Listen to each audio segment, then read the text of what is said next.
Hello everyone and warm welcome to this year's Kastelholm Talks, which are the 10th in order, so it's the jubilee this year, and we're very happy to have this audience from far and near to have you all here gathered today. We have this Kastelholm Talks have always been under the protection of President Tarja Halonen, who unfortunately could not be here with us today, but we're very, very happy that her diplomatic advisor, Hanna Gehör, is here, and she will read us a greeting from President Halonen. Please, Hanna. Dear audience, dear friends, bästa deltagare, kära vänner. Det är fint att tala idag i att fira den 10-årsjubileet av Kastelholms samtalen om fred. It is wonderful to speak to you today on behalf of President Halonen and to celebrate 10 years of Kastelholm Talks on Peace. President Halonen has been the patron of the talks since the start. In a decade, the world has changed a lot. We were already facing complex challenges, but today these challenges are bigger and more grave. Global peace is increasingly threatened by geopolitical tensions, human rights violations, inequality, and environmental crisis. Human suffering is immeasurable in many parts of the world. 1/4 of humanity, 2 billion people, are living in conflict areas today. Dear friends, kära vänner. The positive news is that this transformation we are living has also potential for a more prosperous and safer world. But it needs strong actions, dialogue, and international cooperation. The Agenda 2030 for Sustainable Development remains a key for solving many of today's challenges. This year, with the UN Summit for the Future, we have a great chance to accelerate positive change and build trust. The choices we make will have consequences for the youth and the future generations. The largest youth generation needs to be engaged in decision making, and they must be provided with tools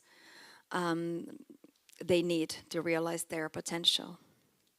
Dear participants, bästa deltagare, we in the Nordics are a good example of cooperation as a way forward. Our regional cooperation today is strong and active, despite a long history of dispute, even wars. The Åland Islands solution continues to be an example of forward-looking and sustainable model for a future dispute resolution. The durability of the solution shows that the parties concerned were determined to set their disputes in the past and to raise well-being in the area. Looking forward to the discussion and hearing your views on how we can build a better world tomorrow. Our action has the power to provide the young people with sustainable future. Thank you. Tack.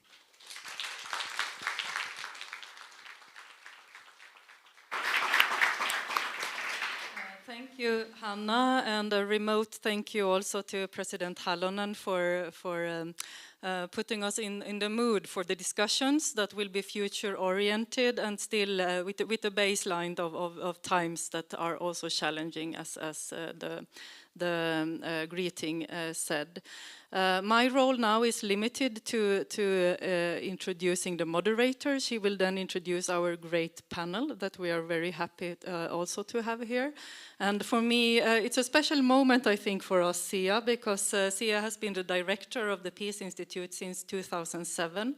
I started working there 2008. I don't think I even said my name, Susanne Simolin, those of you who didn't meet me. I feel like family, huh? But now Sia has been appointed professor in law at Åbo Academy University, and not any professor of law, but professor of law with the direction of autonomy and self-governance. So it's very connected also to the Åland situation, and it's good for us that Sia's knowledge will be within reach for the Peace Institute and also for the Ålandic Society, which we are very happy about. But without further ado, I will hand over to Sia as moderator, and you will introduce the panel, and we're very much looking forward to the discussions. Thank you.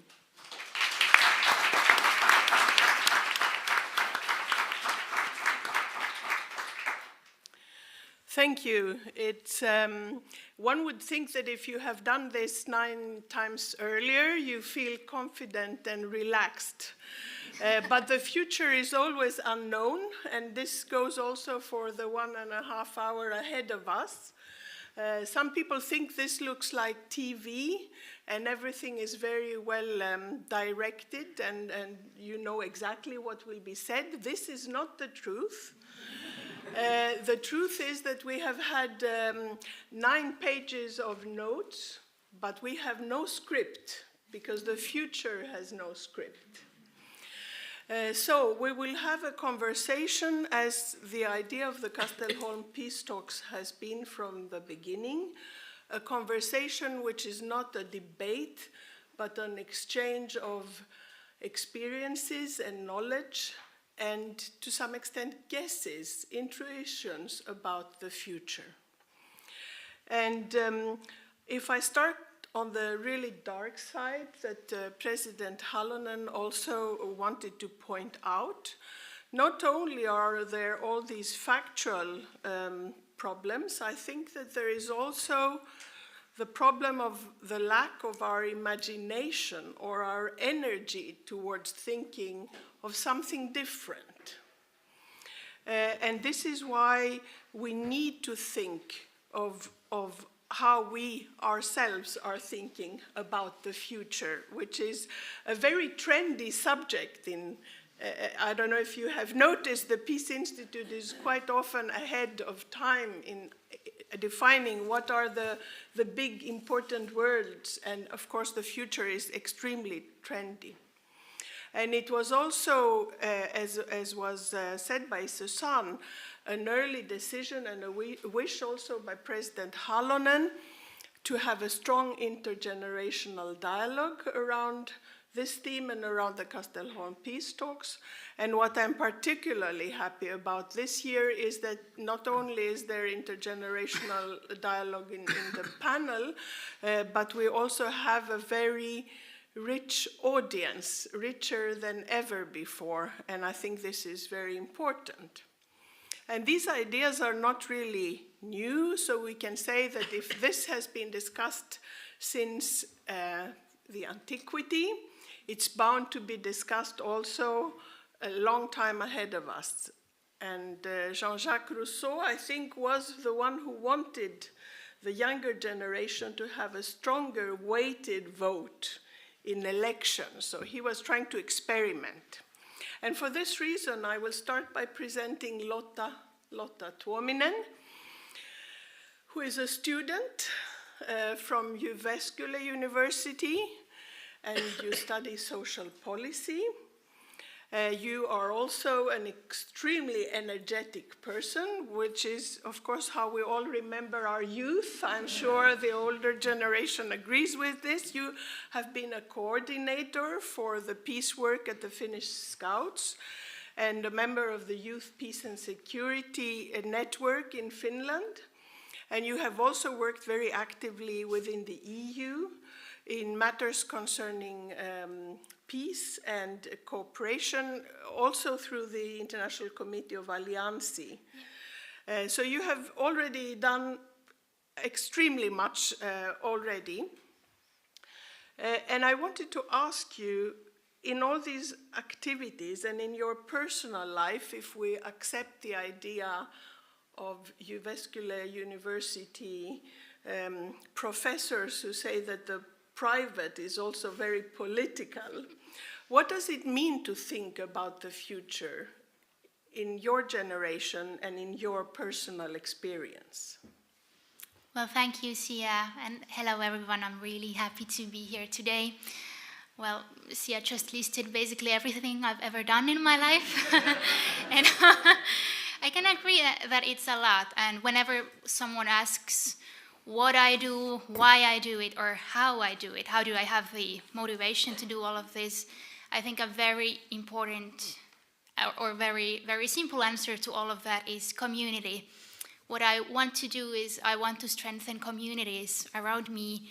Why I do it is because I feel like we are getting enough of messages from the whole society that we should be able to make it by ourselves, all alone, and that our individual choices are the ones that matter. Although there is quite a lot more. Often when we criticize this idea of like focusing too much on the individual, we decide to take a really broad aspect instead, looking at structures and the whole society and states and so on.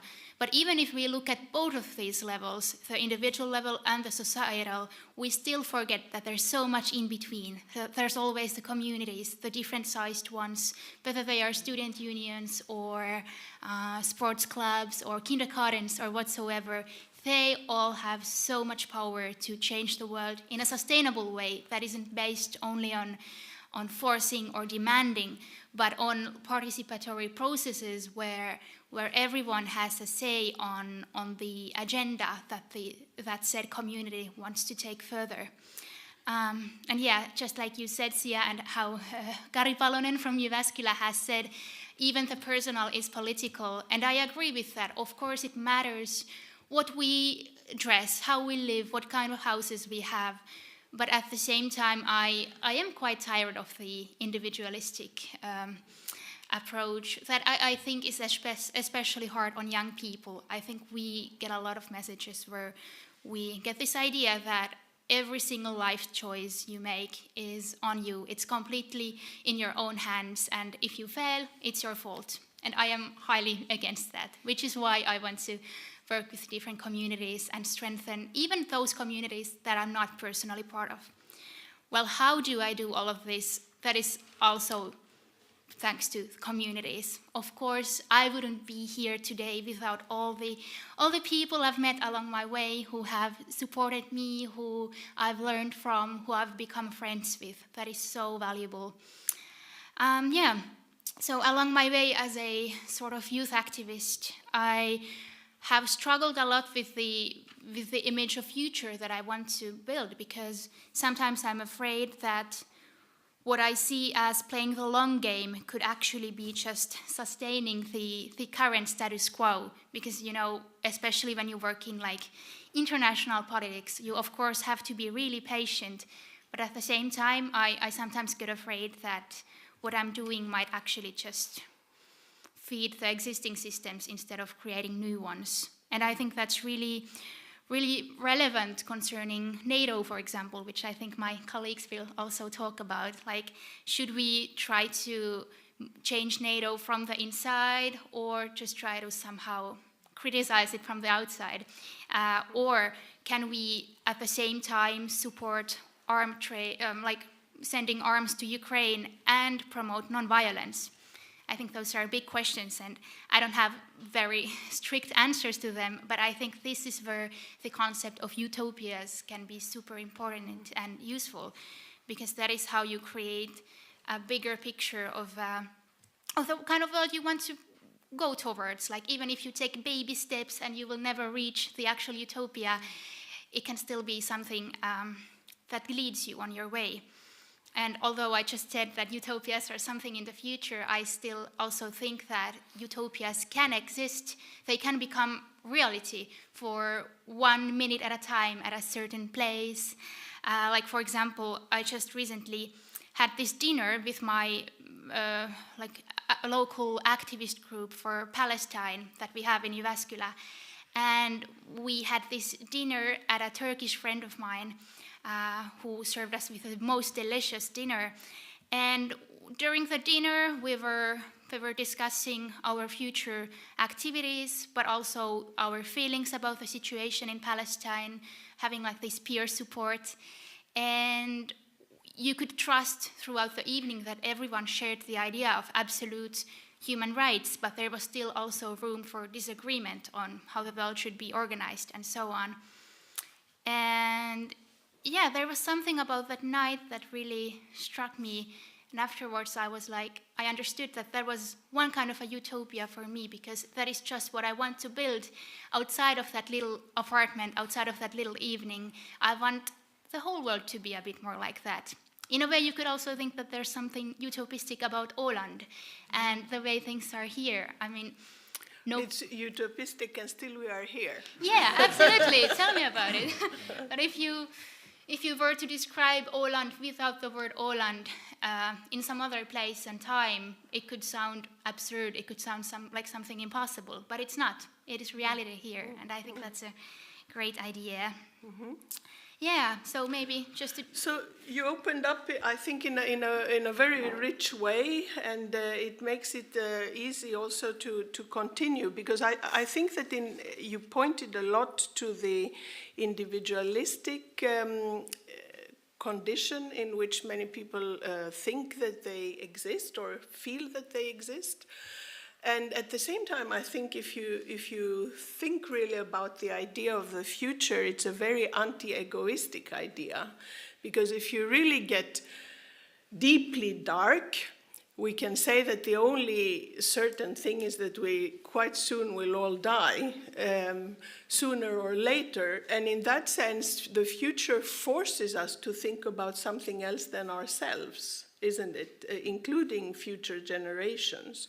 So I now turn to our next speaker, KG Hammar, Archbishop of the Church of Sweden from 1997 to 2006, and of course a priest. He's also a theorist of theology, a researcher, a teacher, and an author. Some of the most fantastic, short, and very forceful arguments around peace in recent years have been written by KG Hammar in books such as Fred är vägen till fred, The Peace is the Way to Peace, and the untranslatable Lilla Fredsboken, because how do you translate the Little Peace book? It sounds very strange, but at the same time it shows the richness of the concept of peace. He has also been visiting professor in Lund at the university at the Center for Theology. And he's also very known for being provocative and an activist in a number of occasions. And as someone said already earlier, a very courageous person. So, you have also been troubled, KG Hammar, by the individualistic nature of our societies. And how do you think about this? Isn't it on the other side very heavy to ask us, quite weak people, to think altruistically or to think and care about others, not only people? Thank you. Nice to be here.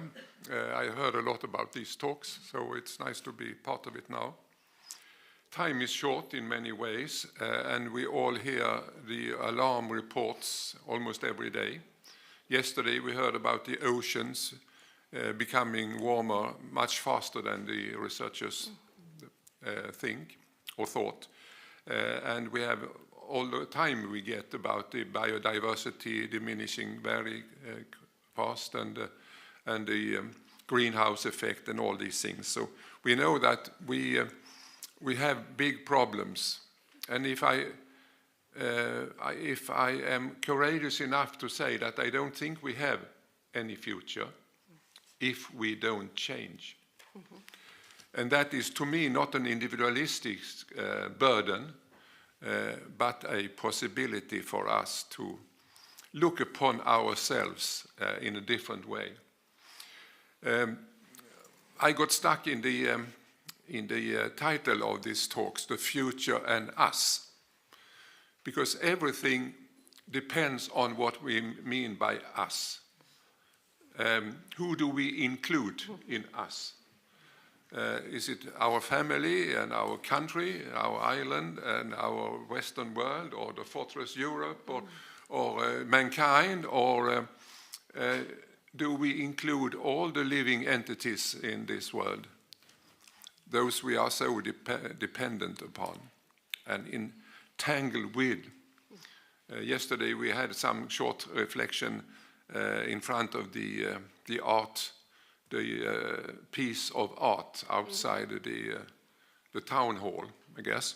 And that was really about entanglement, that we are nothing on our own. And that is the big tragedy in our human development, this individualistic trend that we have in some way thought that the task to find a meaningful life is upon me, as a single person and as a competitor with other people and so on. This is, if we are the so to speak, conscious development of the universe, we should arrive at another answer than we have got so far. You are alone in creating the meaningfulness for yourself. I want to combine the violence of the wars we have, the increasing violence, the arms production and the development of arms when we can kill one another how many times we want, with the violence we exercise against nature. I mean, it's the same kind of violence. And the problem is we, as human beings. We have, so to speak, no future if we don't change when we look upon ourselves. We cannot see ourselves as lords and masters of the rest of the existence. We are not superior, we are not separate, and we cannot deny that we have built our position on violence against other peoples of the earth, and against the rest of creation, as a Christian call it, or nature, or whatever, the rest of the living entanglement of this planet. We must abandon that kind of self-identity and reinterpret ourselves and include many more in the us of the title. Because the promising thing is that we have a future if we change. We have the capacity to change. And we mustn't listen to all others who say what we should be, but listen to ourselves.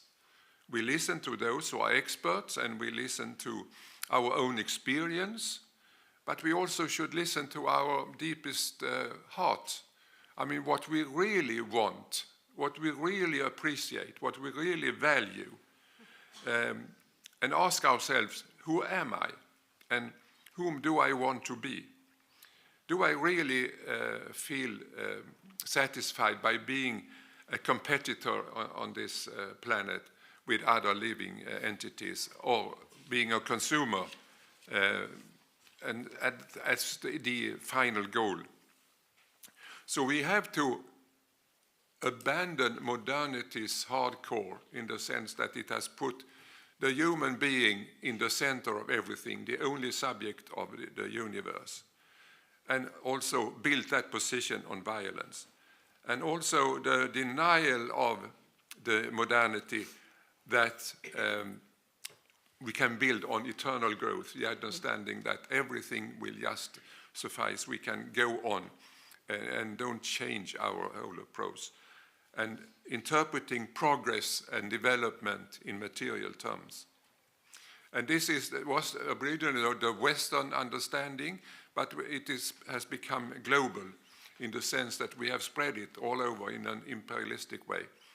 Tempting, because it has been very fruitful for us. I mean, modernity is full of gifts to us as human beings, but at the same time we have lost our sense of reality when we have abandoned our relations with other things. So the change must mean that we see ourselves as part of a bigger whole, as we see ourselves as a piece of the web of life, that we find our meaning in sustaining life, giving life to the whole, and it is our possibility. I want to conclude this short introduction by citing, John Donne. He lived at the same time as Francis Bacon, who is one of the pioneers of Enlightenment and so on, one of your favorites, I guess. Yes. But they live at the same time, and to Francis Bacon, the role of us men really, was actually to rape the nature, to take what we wanted. It was all there for us. But John Donne, he was a dean in St. Paul's, and they both lived in London and died in the 1620s, both of them. And he wrote the famous "No Man is an Island," and that we all know. But it continues, entire of itself. No man is an island, entire of itself. Every man is a piece of a continent, a part of the whole. And then he continues, every man's death diminishes me because I am involved in humankind. The last sentence, we have to forgive him that he lived in the 17th century, but the last sentence we should say that we are involved in the web of life, in everything that exists.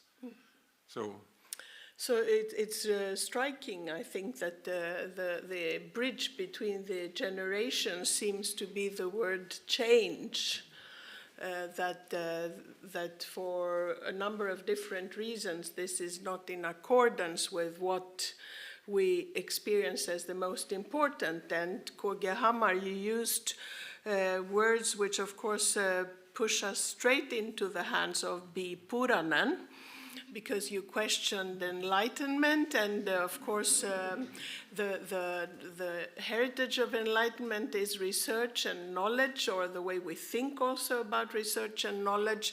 And I think in a world like today, where there is so much anxiety and uncertainty, one way of lowering this anxiety level is to try to understand better what is really happening.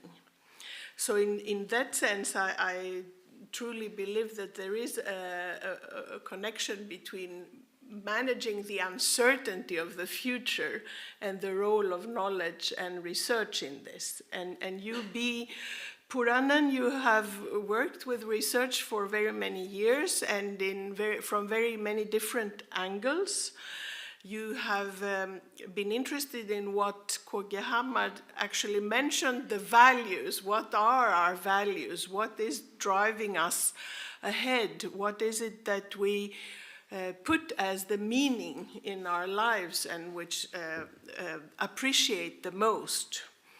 And you have worked for a very long time with the World Value Studies. I'm sure you will tell us much more about it. And now you are affiliated with the Swedish Institute for Future Studies. We may return on this. So scientists, they do surveys, they do forecasts, they do probability studies, they do statistics, they do scenario, you study continuities and breaks, black swans, and the importance of the butterfly effect, and so on. How much can we know then about the future and our values through the work you do? Oh, that was a question. And as you hear, I'm having a cold, so I hope my voice will manage for this. Please excuse me for that. I would like to add actually to change that KG Hammar took up here, and that with another word, responsibility. Because what kind of change do we think about? We think about long term for the responsibility of mankind, for the survival of our globe. And as you say, Sia, we try via science to understand better what is going on, and we do that all the time.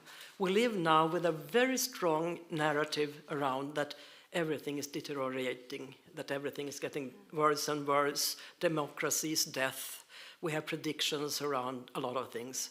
And the theme we have here about peace, really, how could we discuss that topic with the situation in Ukraine, for example, and how our countries, Sweden and Finland, has suddenly gone into NATO?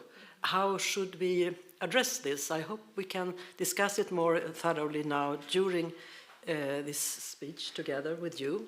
I was very happy when you mentioned the importance of the young people, because one thing And when you think about foresights and the future, it's already here with the youngsters, like you, Lotta, and many others, because per definition, you will live in the future much longer than me and KG, even if you would like to be there. So I think it's very important to think about that. That's why I would like to take up 3 short notices now to begin with. And one is actually when you talk about being young, and that's longevity. Longevity, meaning that we are living longer and longer and longer. We have quite many that are centenarians that are more than 100 years now. We have a lot of people like me and KG that refuse to stop thinking about these things.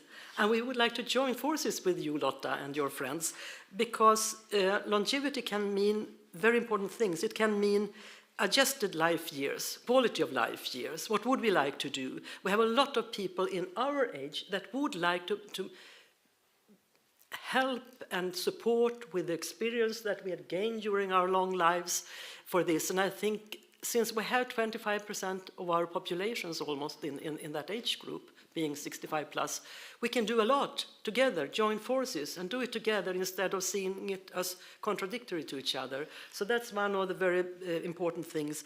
And some of my colleagues at the Institute for Future Studies, and last week we had a very interesting seminar with Oxford University where they work with the same things, to see the link between longevity and education.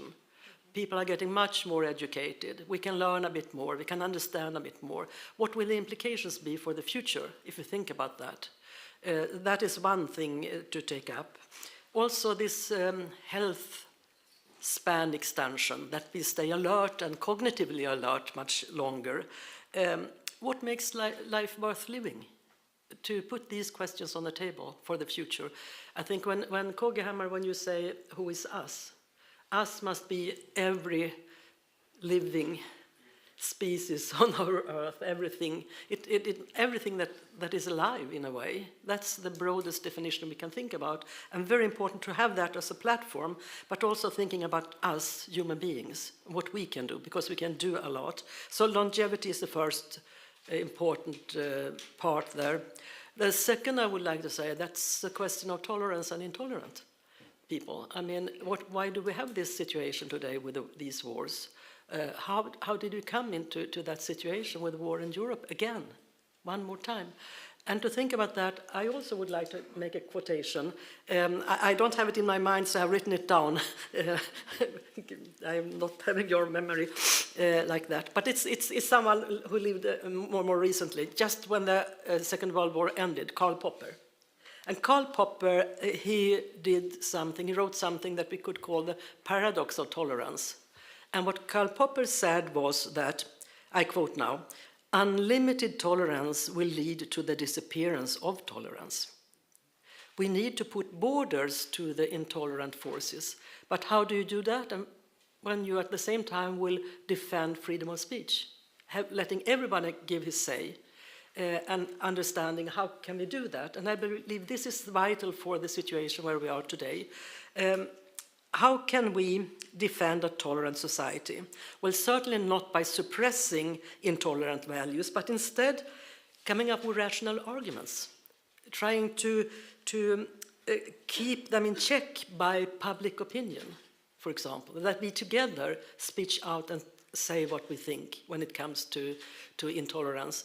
And these intolerances are not just when it comes to the question about who is right and who is wrong. It's also about the topic of today's talk here, peace. How could we defend a peaceful development when we have intolerant forces who invades another country in Europe? I mean, where do we draw the lines? And then we had this talk, if it was Lotta yesterday or this morning, about NATO. I mean, it's a complicated situation when you have war equipment as a way of defending a country.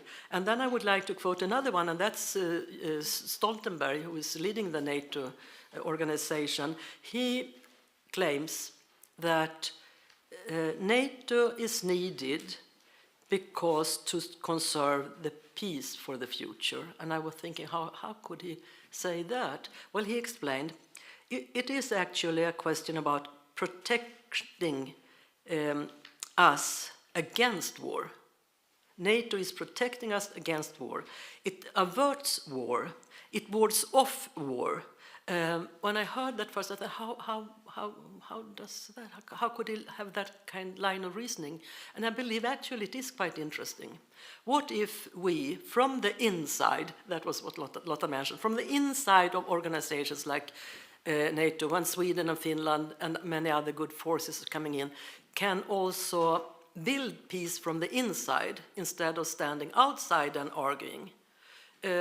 We know that some people are advocating because they are frightened, because they have fear, really fear. But what do we answer then? Well, probably we need to put confidence into people. Rely on yourself. And that we can do together. So it could be quite interesting. I did myself a couple of small pieces of research on the willingness to defend one's country. And what we can see is that most people are willing to defend their countries. It doesn't mean that they need to be by weapon. It can be by reasoning. It can be by defending values and social norms. And that is what we must strengthen. The values and the social norms that keeps us at peace. But we need to do that also inside organizations where quite many believe that weapon is the solution. Our solution is not weapon, it's peace. But peace must be much more dynamic and offensive and go into the structures instead of standing outside the structures. That is, I can't see any other way. I mean, there is a need for the young ones to have us older ones. It's a need for the people with the trained military people to have the peace people. I mean, we all need to join forces if we are going to have a positive future for tomorrow. That's my line of reasoning, and that means that change is needed together with responsibility. And I would like to end by saying like this, it's a say that I think we can reflect on. Even if we are pessimists today, it's certainly easy to be pessimist today, and it's very modern to be it too. It's a narrative that everybody's a bit chic to be negative. Even if we are negative in our brain, we need to be positives in our heart, because a pessimist wins whenever he loses. Thank you. Thank you for these introductions. I will try to pressure now a little bit, because of course there is the danger of defining what the good forces are, and I see a certain tension between some of the arguments that you mentioned. So on the one hand, we have the fact that the West and we, the Nordics, are in a very privileged position because we have used our resources and our knowledge to make the most out of our lives in a very rational, in the way we think way. That has then resulted in the individualistic situation. Whether it's a causation or not, I won't say, but this is the situation in which we are. And at the same time, we see also ourselves as the good forces that will bring the change or to the positive. And I wanted to reverse the order and start by B here. What do we know about these values globally through the enormous work that you do in the World Value Studies? What kind of values do you study, and what can we see about these differences? And perhaps later we can turn to change. Yes. Thank you. I'm allowed to. We have been working for more than 40 years, systematically interviewing people face-to-face, physically interviewing people. Hundreds of thousands of interviews repeatedly and with time series, so we can see change during this time, which is vital when we discuss this. What is new and what is there all the time, and what is the directions of the change. And I must say, Ireland, and maybe some of you have seen the culture map, it's made from all these interviews, and I've been happy to be Secretary General for almost 30 years with this. I've lived with it basically my whole grown-up life. What can we see then? If we try to put it into some main directions, we can see that the world is better, actually, even if we talk about how bad things are. We live much longer, we live much healthier, and with we I mean not just us up here in the northern parts of the West, but globally we can see that we have poverty reduction, for example. There's a lot of important things. Medical research is making fantastic improvements when it comes to many things. I mean, there are backdraws, of course there are, but if we talk about the main trends, we can see it, for example, women's right, SRHR, sexual and reproductive health rights, to have the right to decide if you would like to marry with whom and have children or not. All these kind of important things to make you yourself and family can make the decisions, not someone else. That is one part.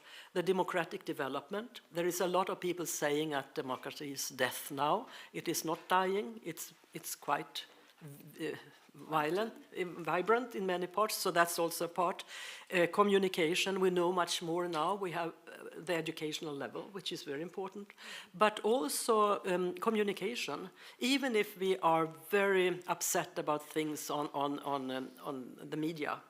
I mean, we still know so much more, and it's spread and we can have contact. So in essence, even though we have all these problems and we can discuss the survival of the earth, etc., if we take us as human beings, we are much more knowledgeable and we have a much longer future to see if we can take care of things. That's why I say responsibility goes together. So in essence, empirically, we know we can kind of prove that this is happening. And from what I understand by looking at the map and learning a little bit more about the World Value Studies, there is a lot of emphasis put in what can be simplified as saying freedom and individual freedom, and you talk about freedom values. And isn't there then some tension, I would say, with your argument, KG Hammar, about abandoning actually your central human position? And even with you, Lotta, when you emphasize community rather than individual freedom. So try to tease out a little bit more about what are the choices we have and how should we think about freedom values and freedom-oriented thought, which some would say builds on control or power over others. You could say many things about this. I will start with responsibility, because the word response, I mean, to be responsive is very important when it comes to being open to all the signals that the whole of life is sending to you.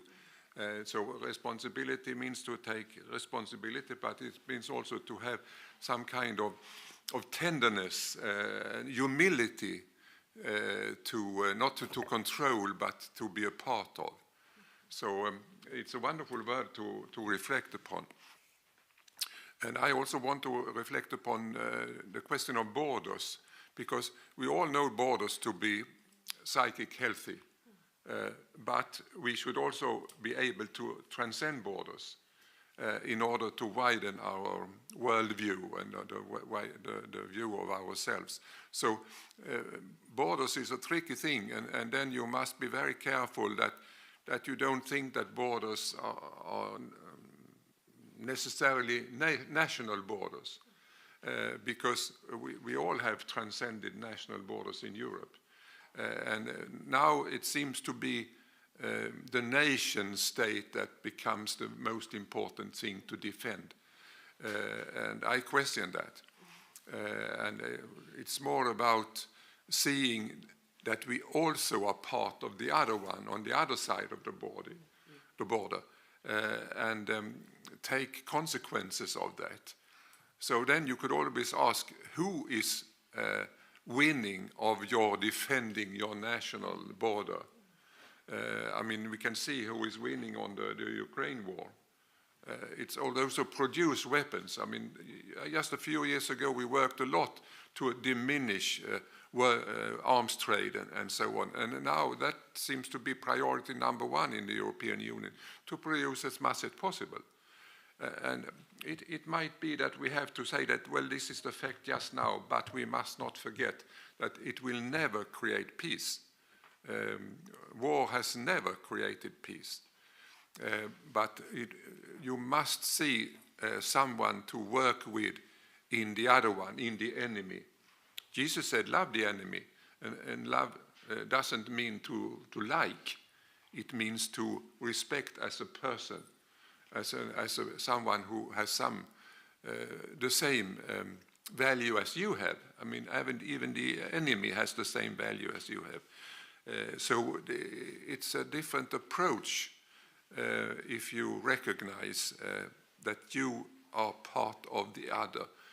The other one is also me, so to speak.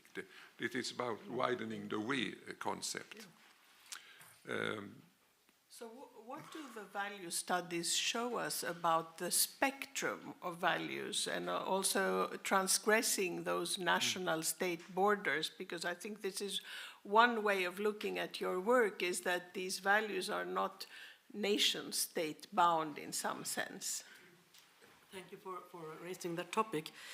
For example, we have a lot of migrants all around the world, migrating all the time. It's been I mean, where do you belong when you migrate from say, the MENA region or sub-Saharan Africa up to the Western Hemisphere?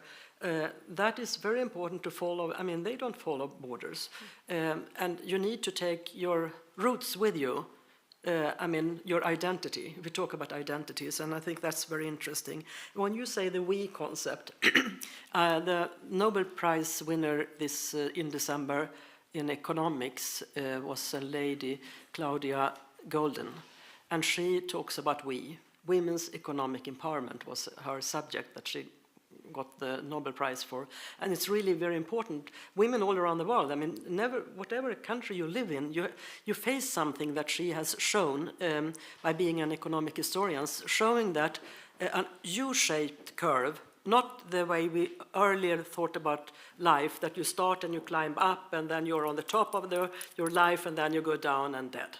That was we all know about it. She turns it the other way around and she says, no, you're wrong, it's a U-shaped curve. And this U-shaped curve about women's economic empowerment means that women are very strong in the beginning of their lives, and then when they are in the middle with the kids, they have very little possibilities in most countries around the world, whatever nation we talk about, and then it comes up again. And this is so interesting, this we concept. I think if we could enlarge it to the masculinity part of the world as well, because we are certainly there together. She's discussing women's economic empowerment because they are weak. And I think one of the reasons why we have war is that it's men that are fighting with other men. It's very few women. So we really have a masculinity, femininity question here that we also need. So the more we can get women have an economic empowerment, they will also be much more able to contradict this development that we see. Look at the women in Ukraine, how they fight together. But they do not fight with weapons. They fight with values. They fight with defending the values of the right to live in freedom in their country. And that is what peace work is about.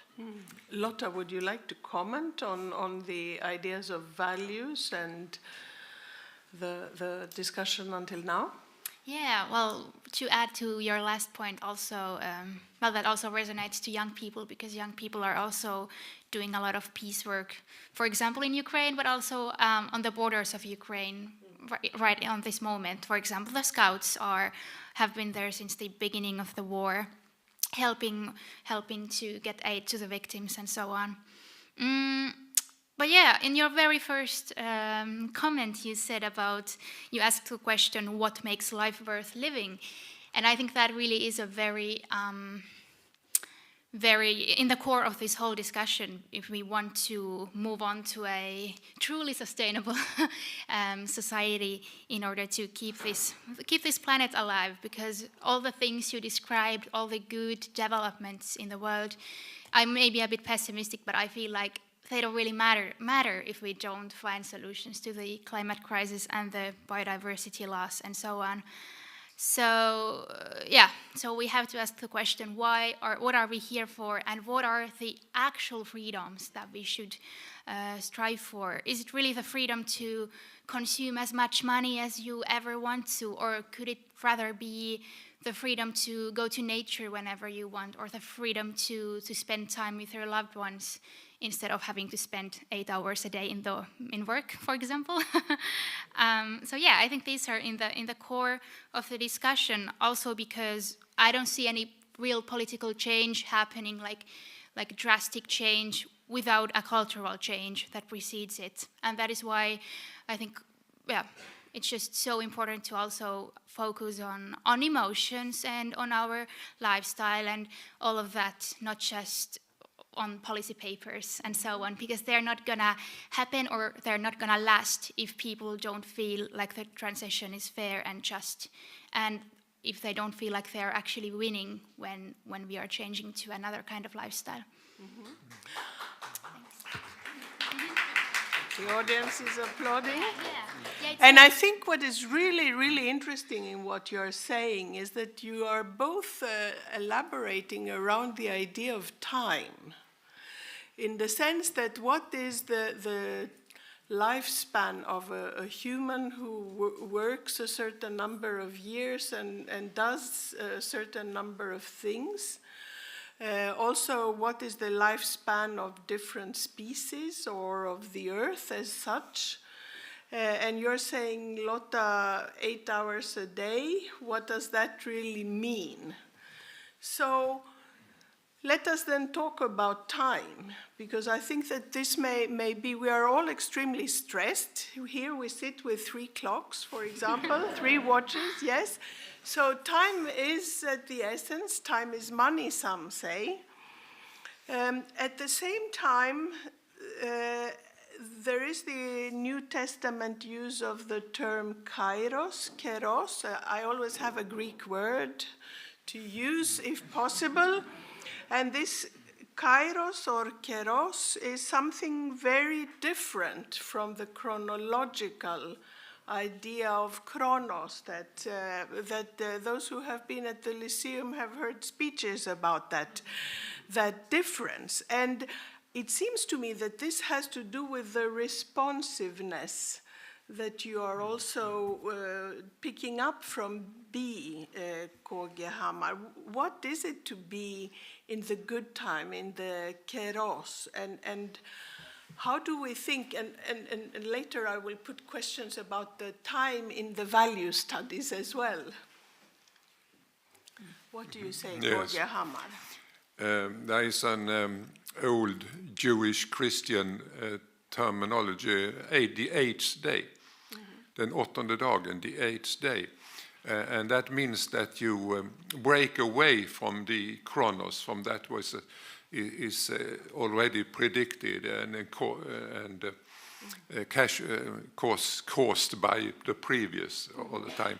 And it means that you can, instead of adding to the life you have, you open yourself to receive what is a gift, which cannot be controlled and predicted, but you open responsiveness, humility, which means being like the soil, humus. Humility is to be able to receive what is offered you, not created by your own achievements. And in order to prepare yourself to live in, to be open to kairos, you cannot live in it, but you can be open to it and let it define your life. Then you must be prepared to think outside the box, which we all talk about something good, but what is very difficult, to think outside the box and be prepared to change, as we have talked about many times. also be prepared to listen to more voices in the universe or on the planet than you are used to. Break away from what you think is necessary and be open to a different kind of world, of a different kind of existence, being a human in a different way than we have in our Western culture been trained to think is the only possible way. We only think that this capitalistic economy is the only one. We don't see any alternatives. We don't put resources into finding alternatives, but we take it for granted at the same time as we see that this kind of life is driving us towards the disaster. I mean, that will be the planet's life-bearing capacity is being destroyed every day by the way we live. The planet cannot afford people like us. So either we change, so we are welcomed into the planet, or we have to go. Do you want to comment this, Lotta? Yeah, actually, to comment this and also to answer your question about 20 minutes ago about us maybe sometimes positioning ourselves as the good ones and talking as if we had all the answers. I think the world could be a lot better place if we, as in we, the people from the Western countries, also maybe especially the people from the Nordics, were also able to look at ourselves a bit more critically, just like you are doing right now. I think it's really useful. And we have been talking about democracy and capitalism and so on, and that's why I find it really important to also mention corporate power, which is getting huge, but is also quite often forgotten when we talk about democracy and the development of it. Big companies, huge companies are using so much power in the world today, and it's so abstract that it's really hard actually to even understand how much they are influencing our lives, although they have not been picked democratically. Just to note this. So, B, back to the world value studies and your work. How do values change over the planet and over time? What conclusions can we change, for instance? Yeah, we can. I mean, if we limit ourselves to, we have been empirically being able to do it for 40 years, and then you can take 40 years more because you do back from the people who were young at that time, at the end of 70s and beginning of the 80s. Yes, we can. I think one of the very important part here, what we actually started with when we talked about generation and what is happening, individualism has come up here now several times. It depends on what we mean with individualism, because what we see in the studies is that yes, there is an individualism, but doesn't mean necessarily that it's an egoistic and bad one. It can be an individualism that is social as such, meaning that you rely on each other, and that is what you see in most countries. So if you look at the culture map of the whole globe, you can see that, for example, the universal values that are the most important ones, that's family. That is what people are, not individualism. It's not. I don't know why it comes that we say that it's about individualism, because there is no trace of that at all. It is up in our countries, but it's limited to that part of the world. The rest of the world, and also in our countries, family comes far higher than the individual. Family is the universal value, and you can see it all around the world. So that is, and that has not changed over time. It's around 98% of the world population, something. It's really strong. But then when it comes to freedom, which is another trend, freedom, it doesn't mean freedom for you as an individual, but freedom to be able to make choices, relevant choices in your life. For example, for having children and having the possibility for bringing up children, having food for them, not living in poverty, having schools, learning to read, and that kind of very basic. That has nothing to do with individualism. That has to do with responsibility and the responsiveness, as you say. And that is also very strong and universal. So there you have a second very strong value, which is universal.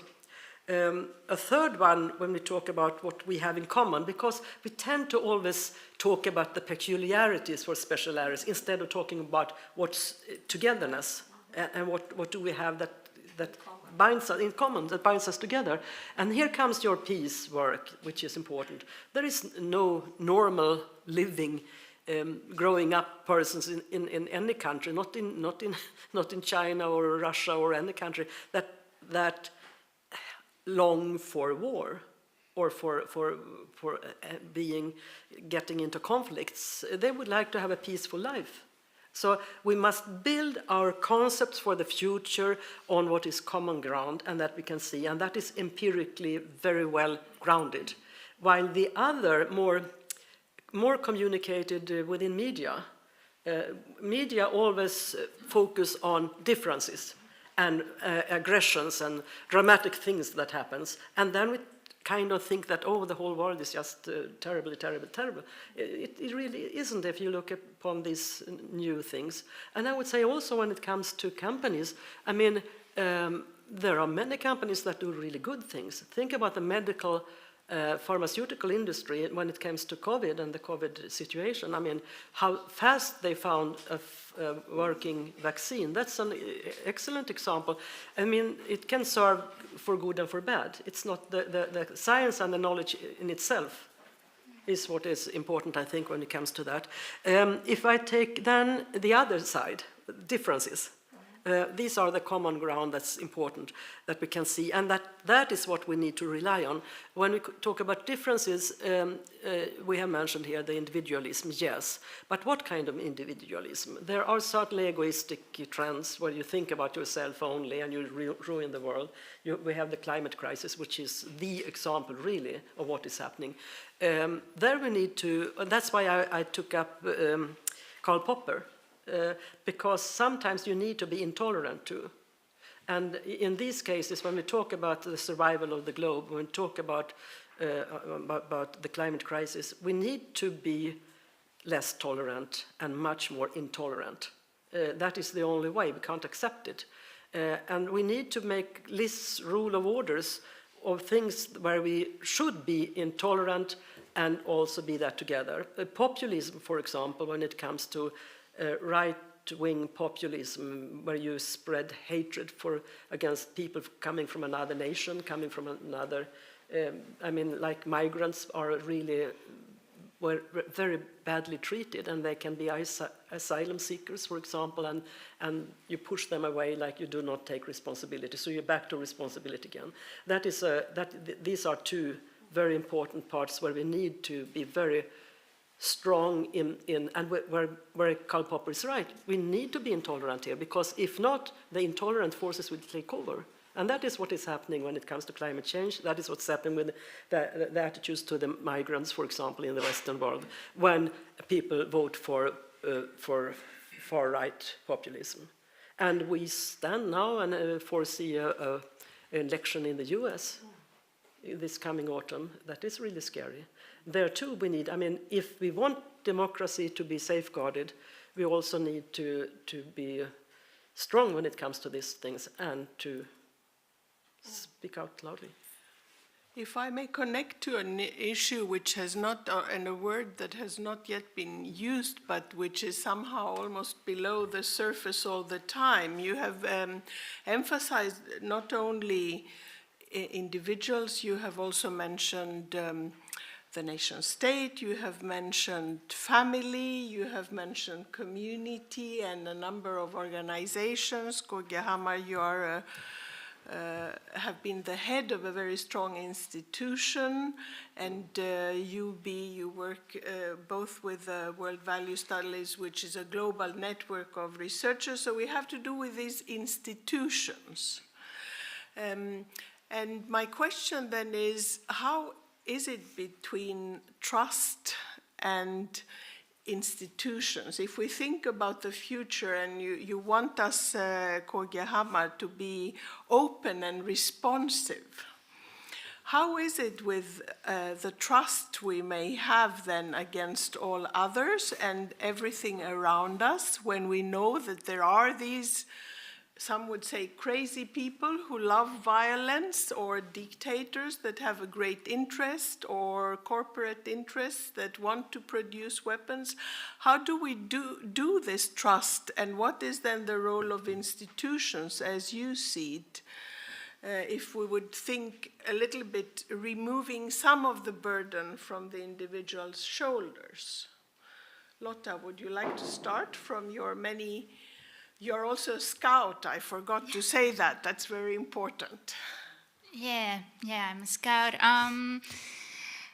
Institutions, that is a big question. There are so many kinds of institutions, but I think, well, many of them are also like sustaining the current system. They are a really fundamental part of it, which makes it, this is clearly a question I don't have a really clear answer for, but I think this is in the core of my struggle that I often have, like should I try to influence them from the inside or try to like completely get rid of them?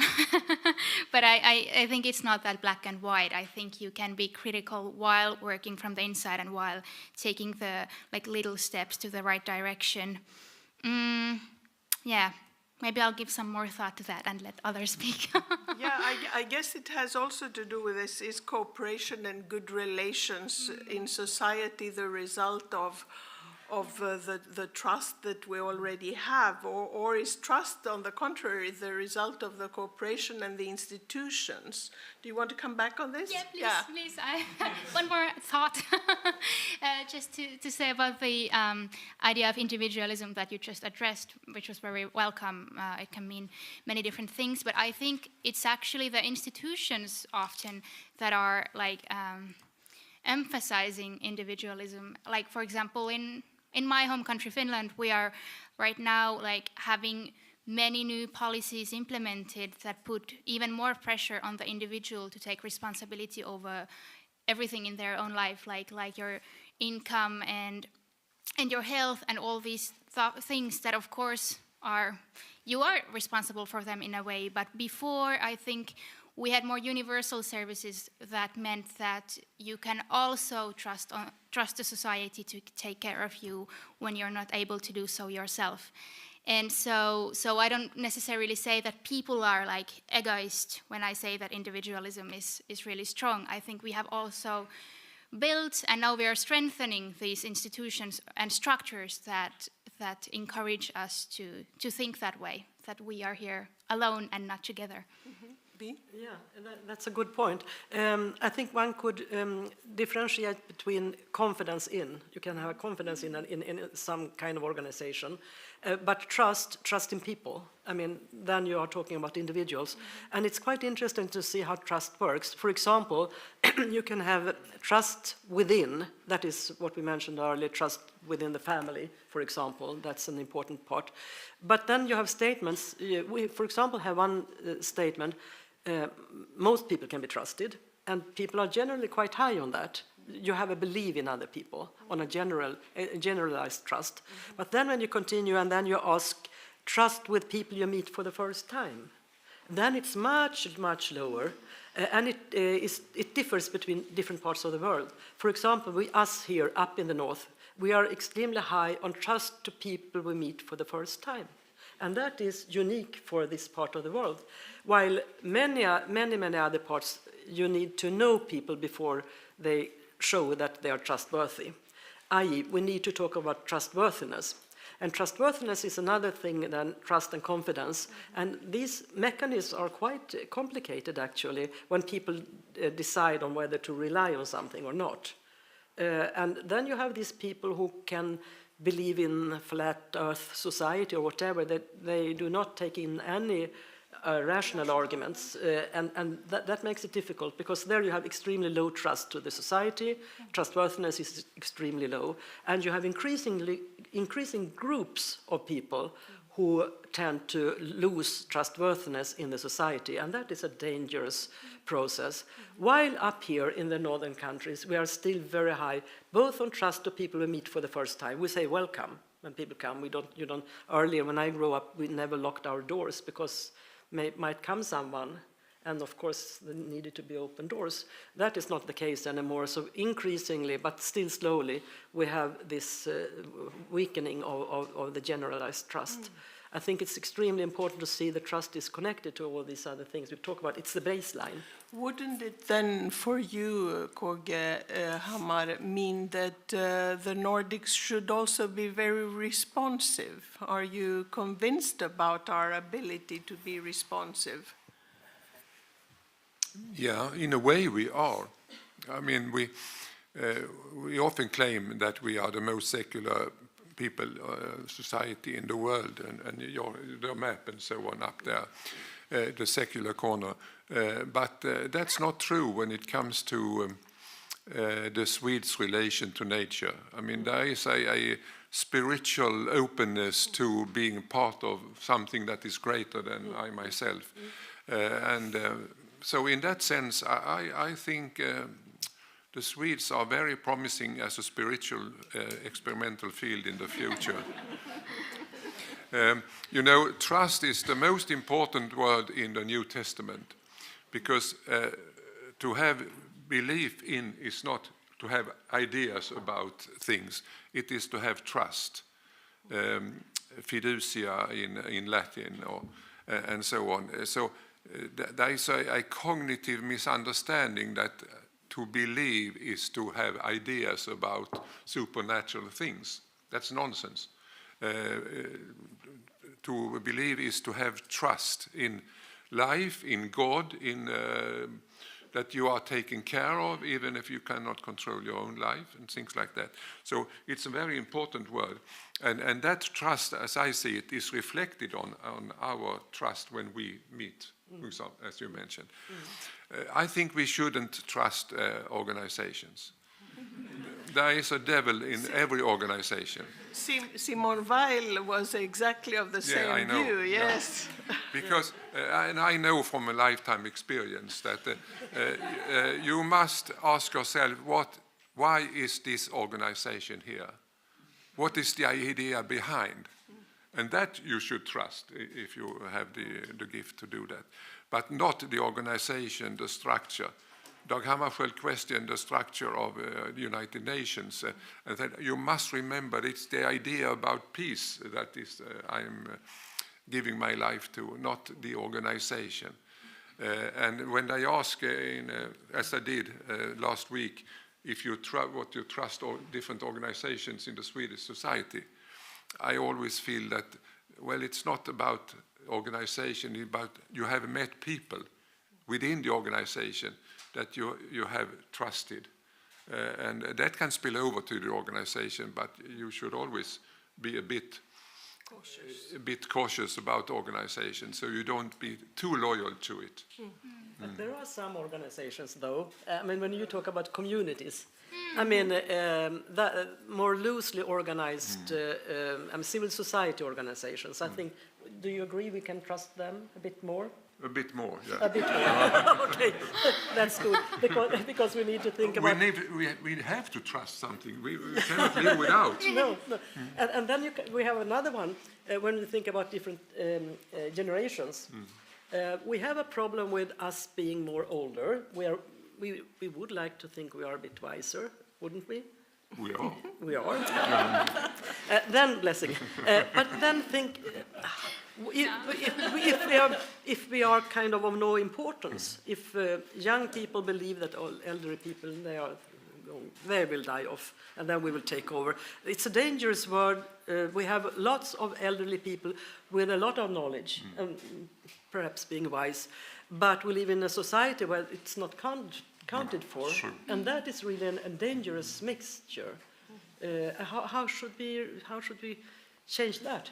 I don't know, but I must confess, I feel a bit guilty about dying off from this world which we have created. And we leave it to next generations, and I'm not there to contribute to the change. I feel guilty about that. But it's not your responsibility to stay alive eternally. No. We started to talk about longevity, and you never know about the future. Yeah.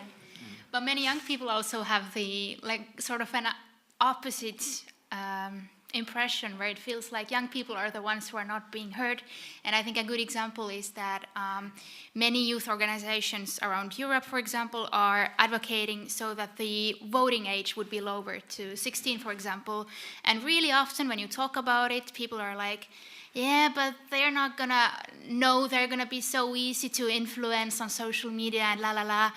And I think that's not a very nice thing to say, because, well, first of all, no vote is a wrong one. I mean, everyone has right to their opinion, no matter how it is formed. But also, I don't feel like all adults are that much more talented at it.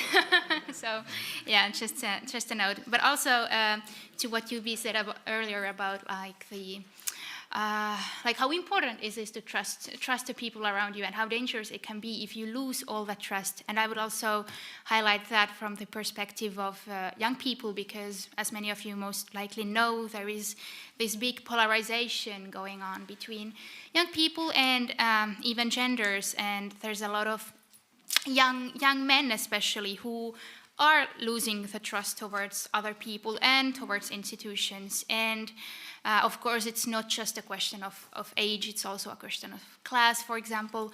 But there was just this new study about values in Finland, and it showed, for example, that a really crazy big amount of young men in Finland find it okay to push towards your own goals through violence, and that has been increasing, like the number of people who think violence is an okay tool. And it's scary, but I think there are very almost simple ways to change that development.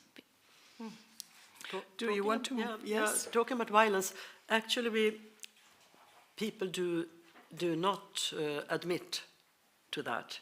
So we have absolutely no data on it, but still, both you and I know that it exists. So we have this problem that some things are denied. For example, violence against women within families. We do know that it happens, and there's quite many women who are suffering from that. But if you ask people, they will not answer on these things. So we have this problem that we have a lot of data, and it's mainly very good, but on some certain subjects, you can't rely on it. Then you need to look for yourself, and that's why it's so important to also be out. I really like what you say about communities, because that is a very strong way of knowing what is happening. Another strong way is to listen to the elderly people, because they see things and can say things that younger ones will not say and adjust to. Then we have something more that we need to address when we have the possibilities here, and that is this gang criminality that we can see, for example, in Sweden now. You're blessed here on Åland, I have understood, but it's also very connected to drugs and drug dealers, and that is a poisonous, strong, dangerous development that we need to address and think about how to come to that. Right now, the only ones who has addressed this are the right-wing populists, and with putting them into jail. That is not a solution. I mean, it's not in the long run, but we need to address it. And I believe that going back to the concept of the family and the importance of what will we do with our lives, the quality that we would like to have in our lives, and see how can we start with the kids very early, as soon as they get look around themselves. I mean, in the preschool system, we need to work with the school systems in a way that makes sure that we see when things are happening in families and work with it. And we must be present. We must be there all the time as parents, but also as members of the society. There is no way it's too late to come and put them into jail when they are 16, 17 or whatever. Much before. So let us think about that as if you talk about the future, this is really very vital. I think that there is all the time in our discussion this spectrum, at least, perhaps even a tension between understanding of life as a project with a certain goal that we want to achieve, at least to have a good job and be important in a sense, yes, be affirmed in many ways. And on the other hand, this more I would say, laid back understanding of the responsiveness of receiving as a gift is what the word you used. And one of the things I had with me as a source of inspiration, let's see if I can find it here, is the poem of Louise Glück, which I think is one of the best critics of against war in her poetry. And she criticizes Agamemnon and the Iliad. And he says that's what destroyed Agamemnon there on the beach. The Greek ships at the ready, the sea invisible beyond the serene harbor, the future lethal, unstable. He was a fool thinking it could be controlled. He should have said, I have nothing. I am at your mercy. So here you have this very rational project of the Iliad. In a sense, a wish of control, a wish to be intolerant to the injustice that was done. And the other approach which says, no, the poem is called The Empty Glass. So I will give you final rounds now for comments with this empty glass and Agamemnon on the beach. And ask you then, things are as they are, we have to accept them, we have to be responsive to what the situation is. How do we make change? I think this is the bottom line, because this has been the recurring theme. And would you like to start, KG Hammar? You had indicated you had thoughts already, so well, not as a final round, but it can be. But there won't be. No, I know. I want to combine violence and wisdom. We exercise violence against nature, and we find wisdom in the indigenous people. We haven't mentioned them before, but we know where we can see cultures and religious, spiritual understandings of the whole and things like that in indigenous people, which we have regarded as primitive. And now it's the other way around. We are primitive in the way we behave in this nature, creation, society. You all know perhaps about the Mount Rushmore in South Dakota. It's very famous. Four presidents in the United States history are sculptured into that rock. And that rock was a holy mountain for the Lakota people. They could be there, and the mountains filled them with awe and wonder. Now millions of Americans move there. The colonizers moved there, not to find the wonder and awe, as the natives did, but to admire what we men can do. I read that 400,000 tons of stone was removed to create those four sculptures. This is really the clash between our way of looking upon nature. It's to our disposal. Just for fun, we can destroy what is regarded as sacred of other peoples. And we have to change. We have to look upon another in a more with the indigenous look. That will, I think that is where we have the future. Mm-hmm. It's very appropriate from the perspective of the Åland Islands being interested a lot in minority and indigenous affairs. I think that's very interesting that you mentioned that. Lotta. Yes. Well, to sum up also a bit, I think my tips for making change are to build communities And even in those places where they may seem unexpected. And in order to do that, you must remember to consider things as something else than just black and white. And for that, I thank you, B, for bringing also a bit more positive perspective to this discussion today. About communities and things not being black and white. I think one example that I want to still bring to this discussion is that when we talk about our relationship with Russia, for example, I often try to keep in mind that Putin has been in power since 2000, which is the year that I was born. So there's a whole generation of young adults who have lived under Putin's regime all their life. So if we just block them completely from any connection that we could have together, I don't know how things can actually ever change, especially if you agree with what I said earlier about the cultural change always preceding political change. And as my last guideline is to look for utopias in your own mind, but also in the existing or physical world around you. And everyone else has quoted someone during this discussion. I want to do that too, so I'm going to quote a dear friend of mine. His name is Oskari Hakala, and he's now doing his PhD in Tampere University. And a way that he presents himself whenever he gets the occasion is that he's someone who is eager to discover what the world should be like, because it can't be like this. Yeah. Thank you.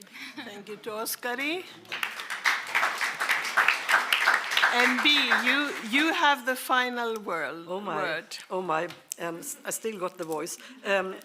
Going back to the Iliad, actually, when my daughter started her education, she got a book to read during summer before she started in September at her school, and that was the Iliad.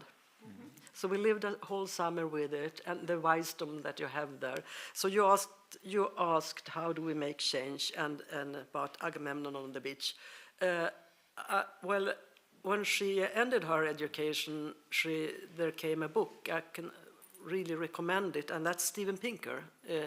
Steven Pinker, his last book, Enlightenment Now. You started to say that I was in favor of enlightenment, and I do am. I think that knowledge is really what we must have, knowledge and trust to each other, and the responsibility. So that is the third part. So Steven Pinker and Enlightenment Now, because what can we do now? Well, we can focus on the us. Us, what can we do collectively to save the world, as you talk about, but also to make life better for us as living people together. That togetherness, that it's not black and white, and we need to have these discussions in between us. That kind of us, I believe, is the future. We haven't talked so much about or other foresight. Well, maybe we will talk about it this afternoon in the dialogue, because there is so many good things that we know now that we didn't know if we just go decades back. I mean, there is a fantastic development too. So even if there is a narrative of negativism, still there are plenty of people with good thoughts, and we must build on the good thoughts. That was what Dag Hammarskjöld did. He realized that he had to do that after the terrible Second World War. I mean, to really try to. And there are many other good persons like he was that we can build on. So let's keep feeling trust, because if we lose the trustworthiness in our society, then it's really, really, really dangerous. So trustworthiness will be my last word to carry from this discussion. Thank you. Thank you.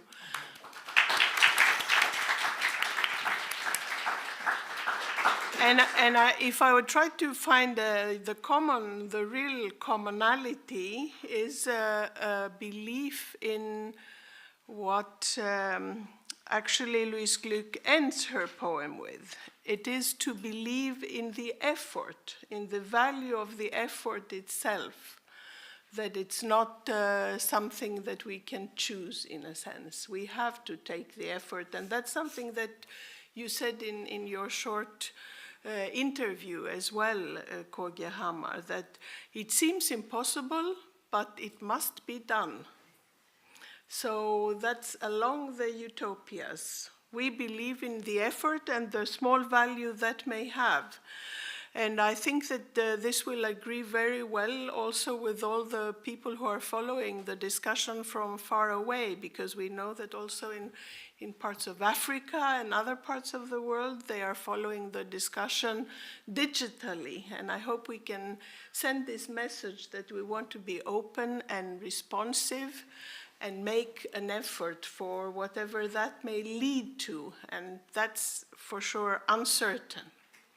So thank you very much to the audience for your silence and your focused attention and your nice smiles and laughs, which gave us courage to make this small effort.